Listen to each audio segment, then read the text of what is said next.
I played at a good level until I was 22. Got an injury and I ended up going to Tottenham Hotspur for treatment. They diagnosed that I needed a complete knee reconstruction, which all them years ago was quite severe. So luckily the physio there, Mike Varney, said to me he'd put me through the operation and do the rehab, and Tottenham offered me a job on the ground staff while I was rehabilitating. And I never left. I stayed there and I got fully fit, played some games for behind closed doors for Spurs to get fit. And then while I was there, there was a gentleman called Johnny Wallace, who was my predecessor at Tottenham, he'd been there, I think he'd been there 30, 40 years as a player and the old-fashioned sponge man and then a kit man. And I learnt everything I know to this day off of Johnny Wallace, which in some respects was quite difficult because he was a really hard man. He took no nonsense from anyone, which I think in this job you got to a certain degree because you can't let anybody take liberties.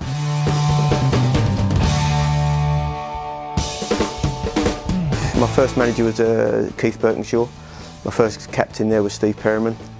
And then you can go from there. You can work your way through with your Gazzers and your Glenn Hoddles and your Jurgen Klinsmanns, Chrissy Waddle, and then you Ozzy, Ricky, all these famous players that played for Tottenham Hotspur. We didn't have, considering I'd been there, we didn't have that much success. But I think the highest I ever finished in the league was third, and we won a few FA Cups and a couple of League Cups, which is not to be sniffed at. But when you look at what the team could have achieved, it was a little bit disappointing. But having said that, a fabulous 29 years at Tottenham. 29 years, you stayed there for such a long time, then moved on to Saracens. Yeah, I got to an age where I was thinking it was long hours because the foreign contingent come in and you was doing 7 days a week and there was at least 2 or 3 games a week.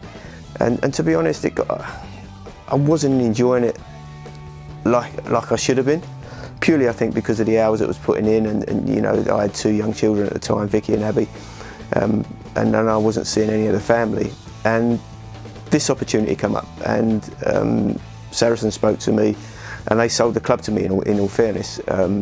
Alan Gaffney was manager at the time, so I come for the interview, and it seemed that when I joined the club 11 years ago they was looking to progress in every department to the highest level they possibly can.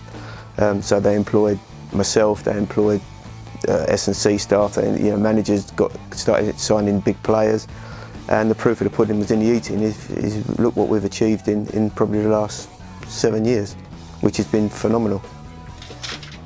Kofi? Yes, we like Kofi. Kofi? Kofi, yes, we're drinking Kofi. I guess you said the last 7 years, things have been quite consistent. Yeah, when I come here, we was training at the university in Hatfield, so we didn't have any real kit facilities as such. The match kit was laundered at Bramley Road. The players used to take their own training kit home, so it was my job to help out with the training equipment on a day-to-day at Hatfield, and then obviously transfer the match kit to and fro to pack and launder before and after games. When Edward Griffiths come here, he asked how we could update and make the club better, and I said to him, well, the way to make players feel a bit more loved and important and special, if you like, is to launder their kit like you do in football. So the lads literally just turn up with a wash bag and their boots on a training day, and everything's done for them. So every item that you've probably seen yourself, they all have their initials and their squad numbers. Each player gets a squad number, exactly the same as in football. It's run on exactly the same format. They come in, they collect their kit in the morning, it's washed, laundered after training, turned round, 2 sets of kit, so they're done alternate days, and hopefully the boys want for nothing, which makes them feel a bit special because it's more professional. Hey, Roy, put this on for me. Cheers, mate. Cheers. Oh, I hope you got that on film. Do it, just... You can see that relationship between the backroom staff and the playing staff is quite close. Is that something you found quite enjoyable to be working in? Yes, I've always found that being a kit man, you're like an agony aunt, because players will come in, whether they're injured, whether they're dropped, whether they're just not picked, whether they're going through a torrid time, and they tend to come in the kit room and open their hearts up a little bit in football and rugby, because they know it's not going to go any further. So that it's trust. There's a massive trust, and if the lads trust you and they like you and you have a bit of banter, then it makes your life easier and the job easier. Have you found your relationship with people here? Is that something you enjoy? Love it, absolutely love it. Listen, I'm a bit of a wind up, and I'm renowned for telling awful jokes, and yeah, it's part of the banter. But yeah, I have a fantastic working relationship with players and staff, and I think that's really, really important. And I don't think you can, in fact, I know you can't do this job unless you have that relationship, because it's all about trust, it's all about togetherness. And you know, I know it's a terrible thing, but you know, they say you win together and you lose together, but that's a fact, because nobody likes losing.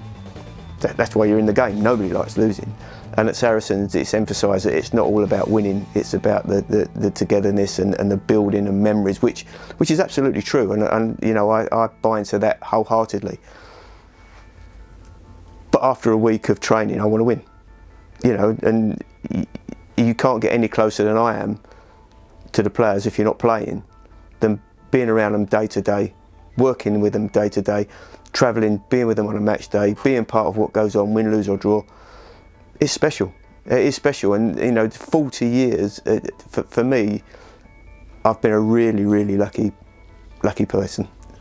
Yeah, you make your own luck sometimes, and you know, I pride myself on being organised and getting it right for the lads as best I can. Nobody's perfect, but you do try. But yeah, 40 years is been phenomenal so far, and please God, I've still got a few to go.